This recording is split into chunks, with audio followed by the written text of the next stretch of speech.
Makanya fitrah jin itu Pak, Ibu, fitrahnya tersembunyi. Jadi kalau ada jin melakukan penampakan, itu jin sedang punya masalah. Betul, itu nyata. Dan yang lebih punya masalah, ada orang-orang manusia yang mencari-cari penampakan jin. Itu sedang kurang sehat itu. Ya, betul, karena jin itu dipasangkan di Al-Quran dengan ins. 18 kali pasangan ini disebutkan, itu lawannya langsung. Jadi jin tersembunyi, ins nampak. Ins itu kelihatan, makanya makhluknya tampak. Jadi kalau ibu ada bapaknya pulang ke rumah sembunyi-sembunyi, itu bapak sedang menjadi? Bukan.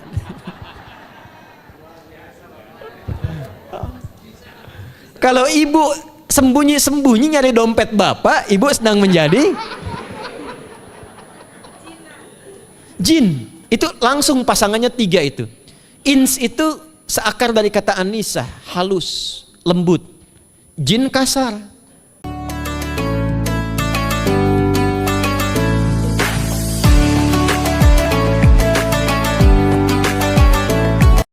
Sekaligus mengentaskan hoax yang pada saat itu dibangun oleh orang-orang Yahudi yang tinggal di Madinah. Jadi ketika mereka mengatakan orang Islam tuh nggak punya puasa, ikut kita.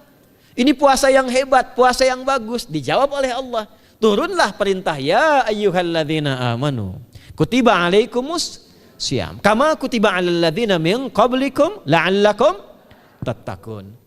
Setelah itu apa yang terjadi? Buka Sahih Al-Bukhari. Kitab yang ke-30. Kitabus Shaum.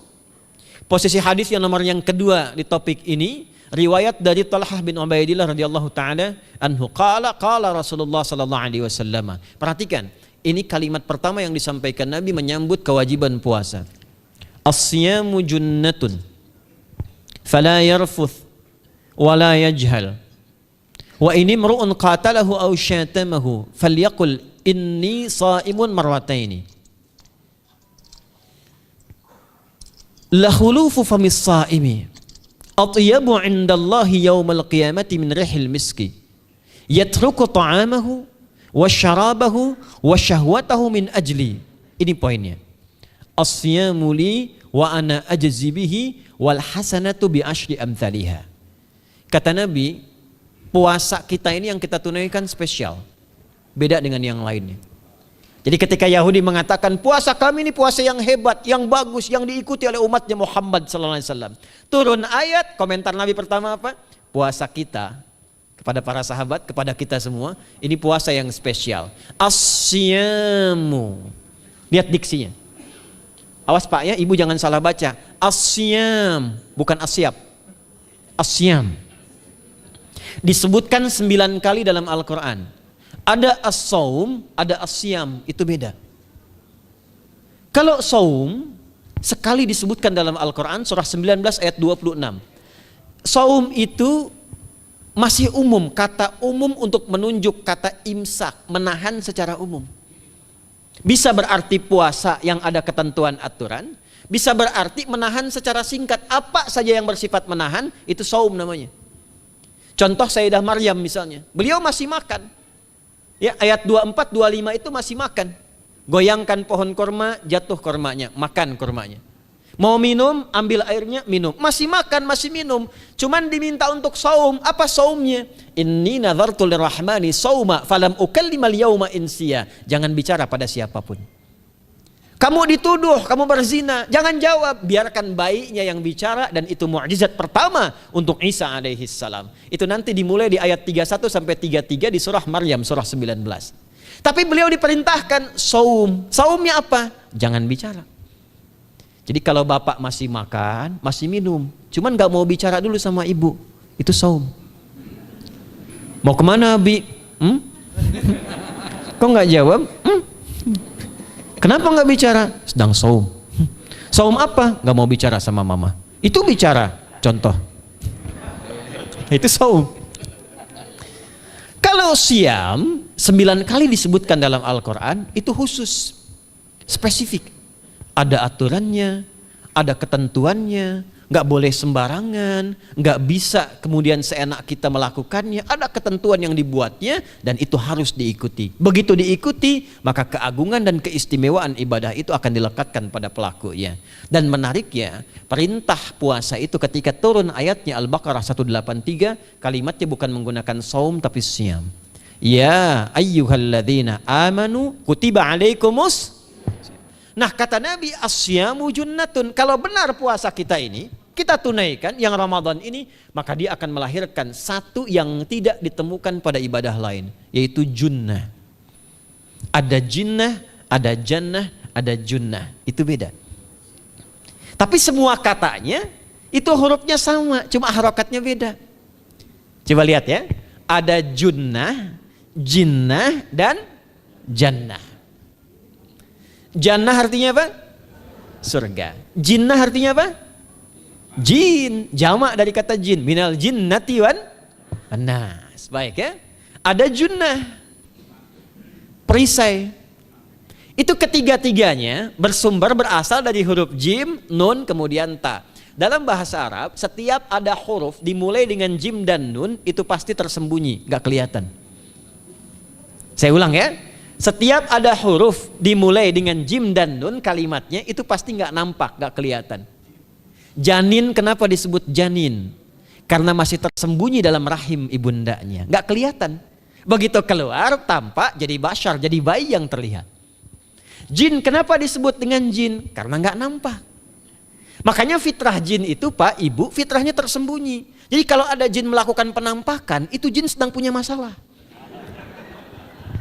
Betul, itu nyata. Dan yang lebih punya masalah, ada orang-orang manusia yang mencari-cari penampakan jin. Itu sedang kurang sehat itu. Ya, betul, karena jin itu dipasangkan di Al-Quran dengan ins. 18 kali pasangan ini disebutkan, itu lawannya langsung.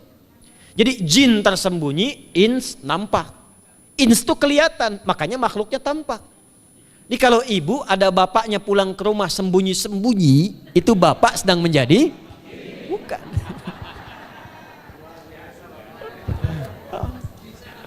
Kalau ibu sembunyi-sembunyi nyari dompet bapak, ibu sedang menjadi jin. Itu langsung pasangannya 3 itu. Ins itu seakar dari kata anisa, halus, lembut. Jin kasar, makanya disebut jin. Karena itu jarang ada orang kemasukan jin jadi lembut, tidak ada. Permisi mau ikut kajian sedang kemasukan jin, tidak. Kalau kata-katanya tidak meracau, tindakannya pasti kacau. Karena itu fitrah manusia itu pasti lembut. Kalau ada orang kasar, pasti ada yang salah dalam pergaulannya. Balik. Itu jin. Jannah, kenapa disebut jannah? Karena belum tampak sekarang. Makanya Nabi katakan mala ainun ra'at. Gak sama dengan yang seperti dilihat orang. Gak kelihatan, nanti kesuksesan tertinggi yang belum tampak disebut dengan jannah. Karena belum tampak. Junnah itu perisai yang bisa langsung membentengi kita dari setan secara otomatis. Tapi nggak kelihatan. Karena itu kenapa ujung puasa disebut la'allakum tatakun. Tatakun itu dari kata takwa. Takwa itu dari kata wikoyah. Wikoyah itu artinya perisai.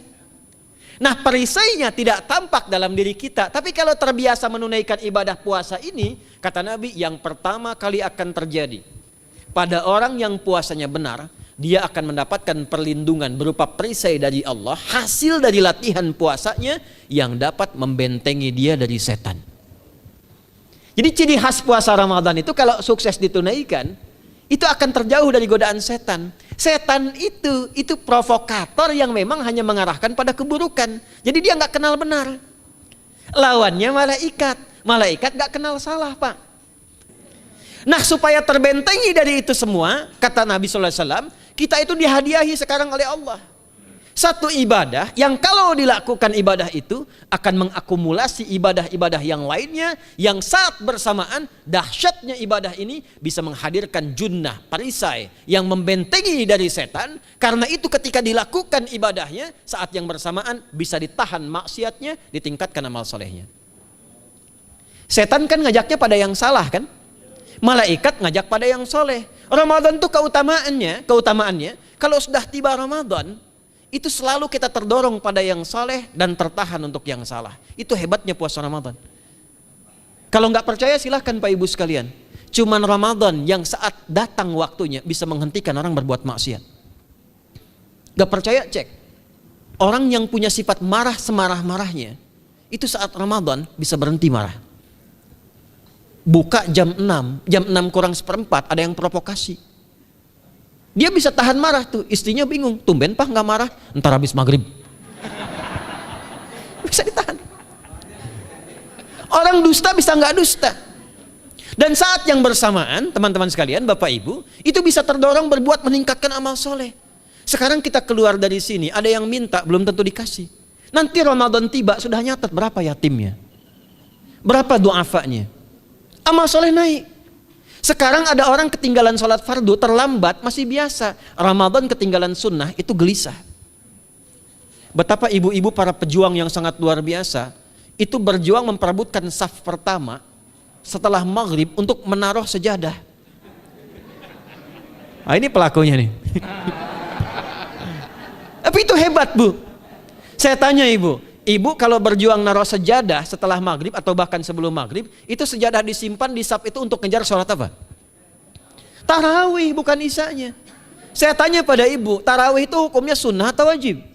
Sunnah. Ramadan tuh jangan, kan yang fardu, ketinggalan sunnah bisa gelisah. Itulah Ramadan. Dan pada saat itulah ketika amal soleh dikerjakan, amal salah ditinggalkan, datanglah junnah, itu perisai yang mengikat setan. Itu yang dimaksudkan di hadis Muslim. Di topik yang ke-13 namanya Kitabus Syiyam. Hadis yang pertama dari sahabat Abu Hurairah.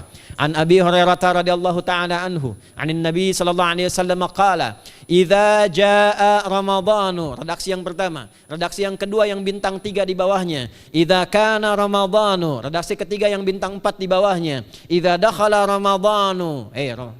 Muhammadiyah itu harus tahu dalil. Ya. Tahu dalil tuh, ya. Idza jaa Ramadhanu, idza kana Ramadhanu, idza dakhala Ramadhanu, futtihat abwabul jannati aw abwabur rahmati. Wa ghulliqat abwabun nari aw abwabu jahannam. Wa sulsilatis syayatinu aw sufidatis syayatin. Ini maknanya. Kalau Ramadan sudah tiba, kata Nabi, maka dibukakanlah pintu-pintu surga. Para ulama berbeda pendapat dalam tafsir tentang hadis ini. Pintu-pintu surga ada yang mengatakan real dibuka. Ada yang mengatakan dengan penafsiran metafor. Pintu surga itu pintunya lewat amalan. Ada 8 pintu surga kata Nabi dalam hadis yang lain, ya. Fil jannati thamaniyatu abwabin fiha babun yusamma ar-rayanu la yadkhuluhu illa as-shaimun fa idza dakhaluhu ughliqa. Di surga itu ada 8 pintu surga. 8 itu ternyata di hadis lain pintunya semua amal soleh. Ada pintu sholat, pintu puasa namanya ar-rayyan, ada pintu sedekah, pintu zakat, pintu haji. Jadi kita itu sekarang fastabiqul khairat. Kenapa ada moto fastabiqul khairat? Itu kan diambil dari Al-Baqarah ayat 148. Siapa yang pengen memburu surga, buru di amalannya. Mungkin gak semuanya bisa dikerjakan. Kalau tidak semuanya, ambil salah satu yang paling disukai, konsisten di situ. Walikulli wijhatun huwa muwalliha. Setiap orang pasti punya kecenderungan untuk beramal. Ada yang senang puasa, ada yang senang tahajud, ada yang senang sedekah. Fastabiqul khairat, silahkan berburu, berlomba untuk mengerjakan apa yang disenangi itu. Itulah pintu surganya. Nah, saat Ramadan, semua pintu surga itu dibuka, Pak. Makanya kita senang kerjakan, sholatnya meningkat, sedekah meningkat, ngaji Quran meningkat. Saat yang bersamaan pintu neraka ditutup. Ada berapa pintu neraka? Ada berapa? Kalau pintu surga berapa tadi? 8. Hadisnya jelas, sahih dalilnya. Pintu neraka berapa? Bukan. Pilih. 6 atau 8? Yang 6 angkat tangan. Bukan 6, bukan 8, 7. Dalilnya apa? Dalilnya Quran surah Al-Hijr, surah ke-15. Ayat ke-44. Surah ke-15 Al-Hijr ayat ke-44. Neraka ada 7 pintu. Dan dalam setiap pintunya nanti ada 19 malaikat yang menjaga. Alaiha tis'ata asyar. 7 pintu ini khusus Ramadan ditutup. Dan hati-hati, nama neraka itu ada dua nanti. Neraka yang membakar, ini mungkin jadi baru informasinya bagi sementara orang. Neraka yang membakar dan neraka yang membekukan. Jadi ada dua sifat. Saya ulang ya, neraka yang membakar dan neraka yang membekukan. Yang membakar disebut dengan Jahannam, yang membekukan disebut dengan Zamharir namanya. Zamharir. Jadi kalau ada orang masuk neraka, itu cuma dua pilihannya, dibekukan atau dibakar. Jelas ya? Makanya kita dikasih pendahuluan, ada musim panas, musim dingin. Supaya merasakan, nih orang musim dingin nih pakai lapisan-lapisan baju. Musim panas cari pendingin. Kamu sekarang cari pendingin, kata Allah, di neraka nggak ada AC. Kamu sekarang pakai berlapis-lapis, di neraka beku. Jahannam itu nama apinya. Jadi nar yang membakar itu nama apinya Jahannam. Jahannam itu nama apinya untuk membedakan dengan api yang ada di dunia dan api yang bahan bakarnya jin dan setan saat diciptakan. Setan itu dicipta dari api. Ya, setan kan asalnya dari iblis, iblis dari jin. Setan Al-Baqarah ayat 36. Dari iblis Al-Baqarah 34. Iblis dari jin, Quran surah Al-Kahf ayat 50. Kana minal jinni fa fasaqa an amri rabbi. Jin dari api yang menyambar-nyambar, Quran surah 15 ayat 27. Wal janna khalaqnahu min naris samum. Karena narnya narus samum, maka apinya mesti beda. Karena itulah nanti nerakanya yang membakar disebut dengan Jahannam. Pintunya 7, namanya banyak. Ada sa'ir, ada lava, ada neraka hutamah. 7 pintu, besarnya disebut dengan Jahannam. Khusus Ramadan tutup. Ramadan tutup. Wasulsilati syayatin. Setan itu dibelenggu, diikat rapat. Bagi orang yang mau puasa benar. Awas hati-hati, bagi orang yang mau puasa benar, karena itu kalimatnya asyamu junnatun. Kalau benar puasanya, metafornya amalan dia bisa mengikat setan. Tapi kalau puasanya nggak benar, tetap digoda juga. Makanya jangan heran, walaupun Ramadan tetap kotak infak ada yang hilang. Sendal ada yang hilang. Karena puasanya bukan siam, puasanya saum. Sedangkan diksi Nabi yang mengatakan asyamu junnatun. Puasanya yang harus benar. Nanti kita belajar fikih setelah itu. Saya ingin pendahuluan dulu ya. Setelah itu apa yang kata Nabi katakan? Ini masih mukadimah ya kita ya. Ini luar biasa nih. Ya. Jadi keutamaan Ramadan itu dahsyatnya dengan puasa biasa. Kata Nabi, kalau orang benar puasanya, bebas dia dari setan. Bukan nggak digoda, Allah kasih benteng sehingga setan nggak tembus kepada dia. Itu satu. Itu keutamaan Ramadan. 2, teruskan dulu langsung ke ujung hadisnya saja ya. Kalau yang tadi nanti latihannya fala yarfus fala yajal, itu latihan. Yang kedua, Allah langsung yang mengatakan dalam hadis qudsinya, asyamu li wa ana ajzi bihi. Khusus Ramadan, kalau ditunaikan dengan benar, maka semua yang puasa itu aku langsung yang memberikan takaran pahalanya. Sekarang kita hitung-hitungan dikit ya. Bapak Ibu kan senang hitung. Tadi bangun aja kan dihitung kan. Ya, dapatnya sekian, kurangnya sekian, ya usahanya sekian. Sekarang kita ngitung pahala nih. Ada rumus hitung pahala dalam Al-Quran. Ya, saya tanya sebentar. Kalau satu kita kerjakan ibadah, pahalanya berapa? 10. Dalil. Apa dalilnya? Quran surah ke-6 ayat 160. Man jaa baik bil hasanati falahu asyru amthaliha. Siapa yang melakukan satu perbuatan hasanah. Hasanah itu perbuatan baik yang bernilai pahala. Itu hasanah namanya. Pahalanya disebut ajrun namanya. Lahum ajrun ghairu mamnun. Jadi perbuatan baik yang bernilai pahala disebut apa? Hasanah. Ya, eksekusinya, implementasinya disebut amal soleh. Pahalanya, hitungannya disebut ajrun namanya. Jamaknya disebut dengan ujur. Di setiap poinnya disebut dengan ajrun namanya. Nah, orang yang mengerjakan perbuatan baik berpotensi punya nilai pahala, itu setiap perbuatan baiknya 10 kebaikan. Contoh kita sholat nih, sehari berapa waktu? 5. Berapa rakaat? 17. Al-Fatihahnya 18 atau 19 kali? 17 kali ya. Kalau 18 kali berarti subuhnya 3 rakaat. Nah, itu kan kalau kita buka hadis Muslim nomor hadis 162, saat Nabi dalam peristiwa setelah Isra itu ke Masjidil Aqsa, kemudian araja bina Jibril alaihissalam, Mi'raj naik ke Sidratul Muntaha. Sidratul Muntahanya ada di surah An-Najm dari ayat 1 sampai 18-nya. Itu ketika menerima perintah salat pertama kali kan bukan 5, tapi 50. Turun kan Nabi kemudian ke langit ketujuh, ketemu Nabi Ibrahim, sedang senderan di Baitul Ma'mur, punggungnya senderan. Itu ada kisahnya di hadis Muslim, nomor hadis 162. Kemudian turun lagi ke Nabi Musa.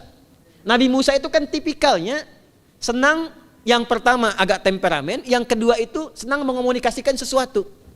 Makanya ketika dengan Khidir alaihi salam itu senang, ya, kritisnya itu muncul kepada Nabi Muhammad ketika turun dari Sidratul Muntaha ke langit yang ke-6 itu ketemu Nabi Musa, ditanya, Muhammad SAW dapat apa tadi? Sholat. Berapa waktu? 50. Kamu tahu nggak? Umat saya itu kekar-kekar besar-besar. Segitu aja nggak kuat, apalagi umat kamu. Yang kayak kita sekarang nih. Minta lagi diskon sama Allah katanya.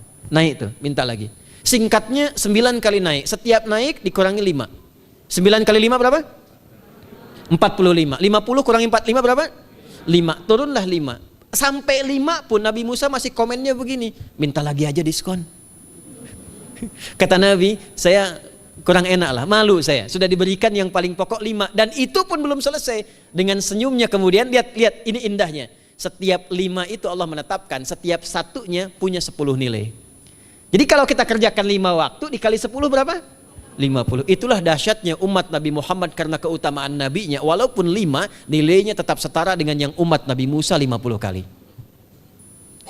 Karena itu keutamaan Nabi Muhammad itu sangat luar biasa. Sampai nanti dipuji oleh begitu tinggi. Sifatnya, rasanya di ujung surah At-Taubah itu. Akhlaknya di surah Al-Qalam itu. Dan karena kemuliaan ini kita dapat barakahnya. Percikan keberkahannya. Apa itu? Ketika Ramadan yang puasa-puasa lain standar.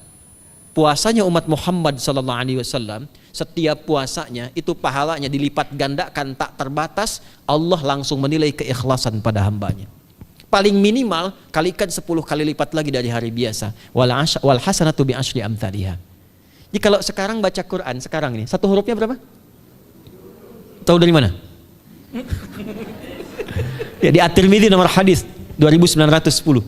Man qara'a harfan min kitabillahi falahu asyru hasanat. Setiap ada orang baca satu kitabullah dengan syarat dia mukmin, muslim, baca satu huruf dari kitabullah, dapat 10 kebaikan. Satu hurufnya 10, Bu, Pak. Walam aqul alif lam mim harfun, saya tidak katakan kata Nabi alif lam mim satu huruf, walakin alifun harfun, lamun harfun, mimun harfun, walikulli harfin asyru hasanat. Tapi alifnya satu huruf, lamnya satu huruf, mimnya satu huruf, setiap hurufnya 10 kebaikan. Saya kalau ada papan tulis, saya turunkan ini pakai syarah ilmu arud. Itu dahsyat lagi. Arud itu menuliskan apa yang dikatakan, bukan menuliskan simbol yang ditunjukkan. Jadi kalau kita bilang alif, tulis alif. Dan alif itu kan ada 3 huruf, hamzah, lam, fa. Hamzah berapa huruf? Tulis lagi hamzah. Itu baca Quran kalau ikhlas, pahalanya berlipat. Paling standar satu hurufnya 10. Dan hampir nggak ada orang baca Quran cuman satu huruf. Nun. Udah dulu 10 lumayan. Nggak ada. Pasti banyak itu. Dan Ramadan lebih meningkat lagi. Dan dikalikan 10 lagi, itu paling standarnya satu huruf 100, Pak, Bu. Makanya Ramadan tuh limpahan pahala. Rugi orang kalau nggak ibadah saat Ramadan itu. Nabi aja itu tadarusan Quran sekali khatam. Saat tahun meninggalnya 2 kali khatam untuk ngejar kemuliaan-kemuliaan contoh bagi kita. Itu Ramadan. Jadi ini yang pertama menjadikan kita mesti sadar Ramadan beda dengan bulan biasa. Maka disampaikan oleh Nabi yang pertama ada pelipat gandaan pahala. Yang kedua ada perisai yang bisa menjauhkan kita dari setan. Yang ketiga, saya tutup mukadimahnya. Yang ketiga, hanya Ramadan yang siang malam melahirkan ampunan Allah Subhanahu wa taala. Siang malam. Kita kalau mau nyari ampunan itu bisa kapanpun minta ampun. Tapi ada waktu-waktu yang sangat strategis dan tempat-tempat yang sangat efektif mempercepat mengabulkan doa. Contoh waktu misal sepertiga malam. Itu cepat terkabul doa, hadisnya qudsi. Di antara azan dan iqamah. Waktu singkat di waktu Jumat, ada yang menafsirkan antara duduk khutbah, 1 dan 2, ada yang menafsirkan waktu asar menjelang ke maghrib. Dan itu nanti sepeninggal Nabi ada di antara istri Nabi SAW memburu waktu singkat yang luar biasa ini untuk berdoa. Hafal doanya ya. Allahumma kfina bihalalika an haramik wa aghdina bi ta'atika an ma'siyatik wa bi fadlika amman siwak. Itu dibiasakan di hari Jumat dibacakan. Ya, hafal nggak? Nanti diputar lagi videonya ya, kan ini kita sampai ini lihat lagi. Ya, kembalikan. Ada yang sifatnya tempat. Mihrab. Mihrab itu mustajab. Makanya kenapa imam itu di mihrab? Karena mewakili makmum untuk berdoa. Karena itu pilih imam yang betul-betul paham fikih sholat. Bagus bacaannya dan ngerti fikih sholat supaya dia sebelum sholat melihat ke belakang. Itu bukan cuma merapatkan barisan, tidak, untuk melihat siapa yang sholat. Apakah tahan berdiri lama kalau dibacakan bacaan panjang? Atau ada yang buru-buru? Lalu bacaannya apa yang sesuai untuk makmumnya? Itu fikihnya. Karena itu tempatnya di mihrab, dan mihrab itu viral, tempat yang cepat mengabulkan doa. Maryam itu punya mihrab. Nabi Zakaria saat minta keturunan itu mohon kepada Allah di mihrabnya Maryam. Ali Imran ayat 38 sampai 39. Hunalika da'a Zakaria rabbah qala rabbi habli min ladunka dzurriyyatan thayyibah innaka sami'ud du'a. Fanadatul malaikatu wa huwa qa'imun yusalli fil mihrab. Cepat terkabul doa. Masjid cepat terkabul doa. Tapi Ramadan itu menggabungkan semuanya. Enggak usah tunggu sepertiga malam. Siangnya diampuni, malamnya diampuni. Apa dalilnya? Untuk malam lekat dengan ibadah qiyam namanya. Man qama ramadhana imanan wahtisaban ghufira lahu ma taqaddama min. Siapa yang mampu menghidupkan Ramadan di malam harinya. Dan jangan salah Bapak Ibu sekalian, awas jangan salah ya. Ramadan itu satu paket ibadahnya. Bukan cuma puasa. Ramadan satu paket, ada paket siang, ada paket malam, dan gak ada paket hemat. Full. Ada siang, ada malam. Dan itu semua sama, cuman beda satu huruf.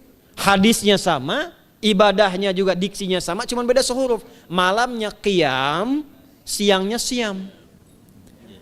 Awas ya, malamnya apa? Qiyam, siangnya apa? Siam. Cuman beda satu huruf. Dan itu satu paket.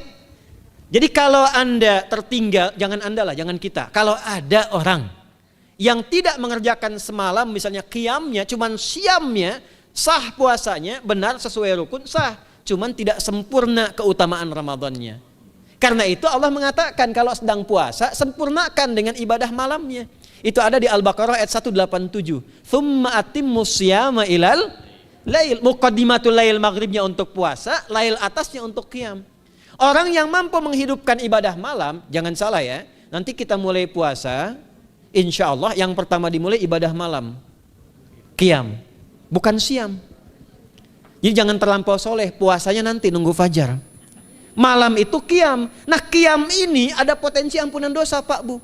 Jadi kalau kita manfaatkan ibadah ini dengan benar, misal ya, kita kan nggak tahu ajal nih.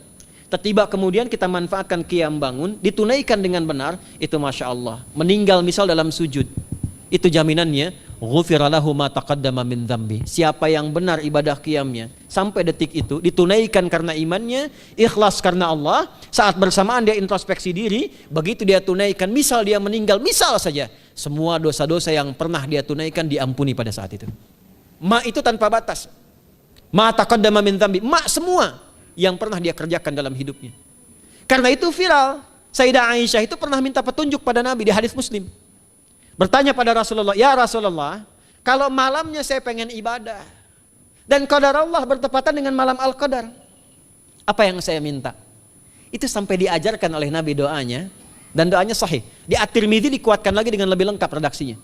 Kata Nabi, kalau engkau bersamaan dengan itu malam hari bangun, bersamaan, faquli, katakanlah, Allahumma innaka afuwun karim tuhibbul afwa fa'fu anni. Nanti di hadis yang Muslim, Allahumma innaka afuwun, di At-Tirmidzi ada kata karimnya, innaka afuwun karim tuhibbul afwa fa'fu anni. Itu malam Bu. Biasanya nunggu sepertiga malam, waktu sahar ya. Jadi waktu sahar itu waktu singkat menjelang fajar. Kalau subuh sekarang 4:08, itu kira-kira sahar tuh jam 3:30 lah ya, 3:30 sampai jam 4 itu namanya sahar, bukan lail. Kalau lail dari ba'da isya sampai sahar. Sekarang isya 7:30 misalnya, jam 8 tuh sampai 3:30 namanya lail. Jelas ya? Lail tuh malam, jamaknya layali, turunannya lela, lili, lala, itu malam ya. Ibu Leli, ibu malam-malam gitu ya. Gitu. Nah itu waktu menjelang fajar setelah lail, sahar, jamaknya ashar. Ashar itu disampaikan di Al-Quran, waktu terbaik untuk istighfar. Quran surah 51 ayat 18. Wabil ashari hum yastaghfirun. Yang biasa istighfar berpeluang dapat ridho Allah dan disiapkan surga terbaik melebihi kemewahan dunia. Itu ada di ayat ke-16, 17, 18. Ya, dari ayat 15-nya, 16-nya, 17-nya adalah untuk yang saharnya, 16-nya itu kalimatnya. Ya, 16-nya yang dengan mengatakan Rabbana amanna faghfir lana dzunubana wa qina adzabannar. Ayat 17-nya as-sabirina was-sadiqina wal qanitina wal munfiqina wal mustaghfirina bil ashar. Itu hari biasa seperti sekarang. Ramadan dari ba'da isya sampai terus lagi sampai masuk waktu fajar, siangnya pun masih ada ampunan Allah. Man shoma ramadhana imanan wahtisaban ghufira lahu ma taqaddama min. Saya tanya sekarang, siapa yang nggak punya dosa boleh angkat tangan? Yang dosanya banyak boleh angkat tangan. Tuh, saking banyaknya kita nggak bisa ngangkat. Sekarang rubah kalimatnya. Yang ingin masuk surga angkat tangan. Insya Allah. Yang ingin surga Firdaus angkat tangan. Tuh, maka ironi itu tampak dalam perilaku kita. Pengen ke surga, tingkatan Firdaus, tapi ngaku dosa banyak. Itu dia. Maka Allah punya sifat Rahman dan Rahim. Rahman untuk dunia, Rahim untuk akhirat. Maka diberikanlah kesempatan Ramadan untuk menggugurkan semua dosa itu. Karena itulah Bapak Ibu sekalian, penting kita menyiapkan, karena nunggu Ramadan itu nggak mudah. Dan nggak semua orang itu akan sampai kepada momen yang dimaksudkan. Karena itulah malaikat Jibril itu langsung komen. Ya, jadi ada dua riwayat nih, Nabi yang berdoa, malaikat yang mengaminkan, ada malaikat yang berdoa, Nabi yang mengaminkan. Jadi Nabi akan naik memberikan tausiah di mimbarnya. Mimbar Nabi itu ada 3 gundakan. Begitu naik ke gundakan pertama, ada 3 gundakan. Lalu tibalah kemudian beliau bersabda. Ada riwayat Nabi yang berkata, malaikat mengaminkan, ada riwayat sebaliknya. Malaikat yang berkata, Nabi mengaminkan. Raghima'an forajulin. Awas, hati-hati nih. Raghima'an forajulin. Liman adraka ramadhana falam yughfar lahu. Terhina di hadapan Allah Subhanahu wa taala. Kotor dirinya. Bu'dan, jauh dari rahmat Allah. Liman adraka ramadhana, siapa yang sudah disampaikan ke bulan Ramadan falam yughfar lahu, tapi tak mampu mendapat ampunan Allah Subhanahu wa taala. Karena itulah saya ingin cepat. Satu, kenapa Ramadan istimewa? Karena ada ampunan Allah yang sangat luar biasa. Kenapa Ramadan istimewa? Karena ada pelipat gandaan pahala. Kenapa Ramadan istimewa? Karena ada peluang untuk menjauhkan dari setan. Dan yang terakhir, Ramadan istimewa karena semua waktu siang dan malam mempercepat terkabulnya doa. Itu yang dijamin di ayat 186 dalam rangkaian ayat Siyam dari ayat 183 sampai 187. Ayat 186-nya khusus untuk mempercepat terkabulnya doa. Wa idza sa'alaka 'ibadi 'anni fa inni qarib ujibu da'watad da'i idza da'an falyastajibu li wal yu'minu bi la'allahum yarshudun. Tafsirnya apa? Hadis Nabi sallallahu alaihi wasallam. Thalathatun la turaddu da'watuhum al-imamul 'adil was-sha'ima hatta yuftira wa da'watul mazlum. 3 golongan yang doanya sulit sekali ditolak. Yang pertama imam yang adil, yang kedua adalah orang puasa sampai berbuka, dan ketiga doa orang yang terzalimi. Jadi kalau Bapak Ibu pengen cepat dikabulkan doanya secepat kilat, maka jadilah pemimpin yang adil. Kalau belum mampu, latihan puasa. Kalau belum mampu lagi, banyak-banyak terzalimi.